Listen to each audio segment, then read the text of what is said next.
There's many people that are runners or do other kind of sports or even cyclists where their legs are used a lot, and with runners their feet are used a lot. So I thought I would just show a few things today about just little ideas that you might have to help out a runner that you might know, or if they're in the family, if this pertains to you. It's good work regardless of, whether you take part in any kind of sport, but those of us that do stay active, it's very nice to have some kind of work done on your body to maintain that. And I will say that the more subtle the work, like the cranial work, the more the body is going to hold together. And it gets to a point where it's actually pretty nice, because it feels like when you're well trained in something, you have the muscle memory. And then when you can get your body to move like you did when you were very young, you've got the best of both worlds in that one. And I noticed that with the physical activity that I'm involved in. It's a lot of very freedom, movement, and strength, coordination, and grace, all kind of wrapped up into the movement, which wasn't like that when I was younger. So I'm just going to do some just like normal feet work. Pay attention to areas that might be, sore. If there's tennis shoes, if there's calloused areas, you want to know that that's parts where weight-bearing loads are happening. Just the arch. This is just real basic stuff, but it's very beneficial and nice.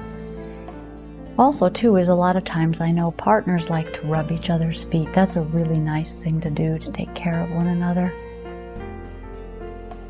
The feet do a lot for us, and yet we neglect them.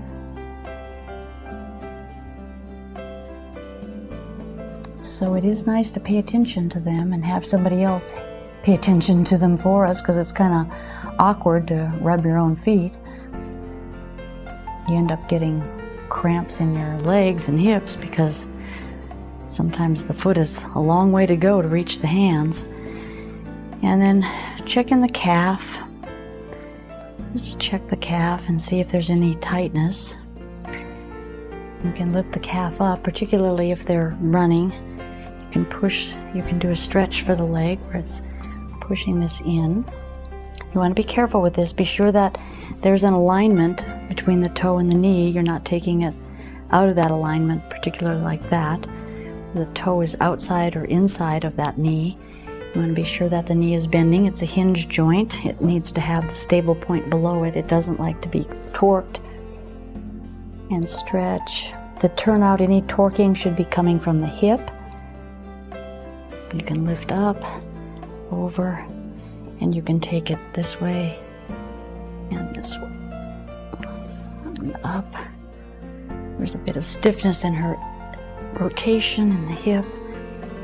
You can also take this leg up and take the foot downward again, watching that alignment. And you can really tell a lot here about how how flexible their feet are, and even how aligned their feet are. And then we'll take them back, toe curling,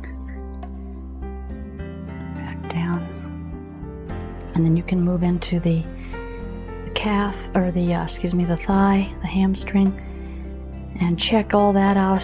When people are taking care of themselves on a regular basis, the maintenance becomes less and less because the muscles are coming into a new memory. So the work doesn't require quite as much effort once the body is being maintained well. Massage has its boundaries for what it works best with and what it's good for. And then other subtle modalities, there's some very good ones, which I share two of I feel the very basic modalities for getting started toward health, because it will resituate and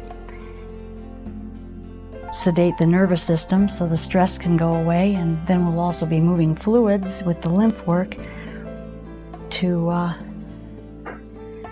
get the toxins out of the body. So you have, with cranial work, the nervous system, and then with lymph work, the fluids. That's a good place to start if you're really thinking about getting into a healthier lifestyle or a healthier way of eating.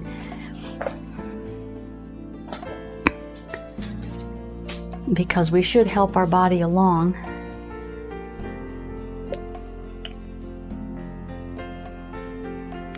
Vitalistic medicine is one where they basically say that it's about observing the body and then helping it with what it needs.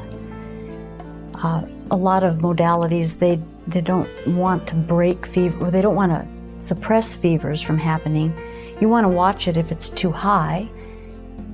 A lot of vitalist old medicine people would be, using tepid baths to control the fever. But they want it to get hot because that's activating the immune system to do its job. The immune system can handle a lot when it is strong. So we've got to work on some hip rotation there. They're very tight.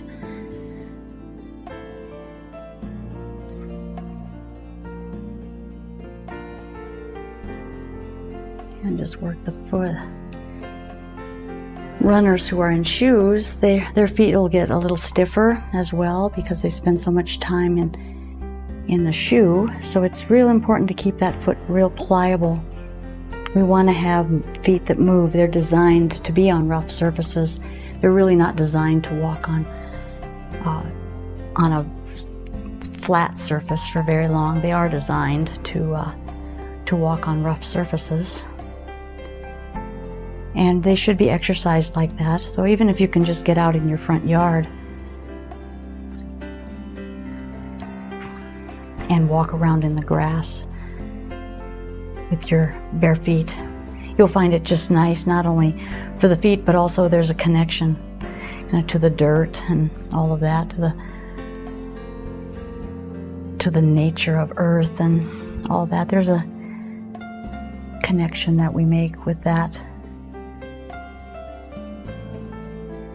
And then this is just general, basic, just mostly a petrissage move, and I'm checking for any tightness, but there's not a lot of that in this body anymore because this body gets worked very regular.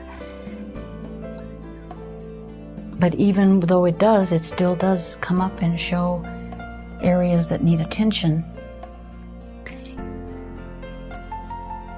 And I'm just brushing off the feet here. And you can shake the legs a little. And you can also pull the feet from this direction. There's two ways of pulling. There's like pull, where you're pulling on the bones and everything. And then there's another one where you just lightly lift up and it's more of a fascial stretch and kind of an arcing feeling. And I'm just accessing that fascial stretch and pulling it from there. And it's a completely different feeling because it's not like somebody pulling against you. It's more like they're pulling you like you're on a piece of elastic. And this is a stretch. It's coming out of the front of her feet and stretching more up the front of her leg. And when she's on her back, then it would be coming up the back. The pull, the intentional pull, is in somewhat of an arc. So you're pulling out and intending for this arc to happen, and you can begin to feel it as you work it a little bit more. Again, there's a lot more to that little bit of a technique than just that, but you can start to play with that and see what you find. Okay, there we have just the basic runner and active legs work that will just maintain them, and it's quick and easy and doesn't require a whole lot. Just care and concern and taking care of one another. So thank you so much. This is Athena Jezik. Thank you for sharing. Thank you for subscribing. And I think there's a little bell up there that you can hit that you'll get a notification every time we post. So if you want to, you can hit that too. But thank you so much for your support. I really appreciate it.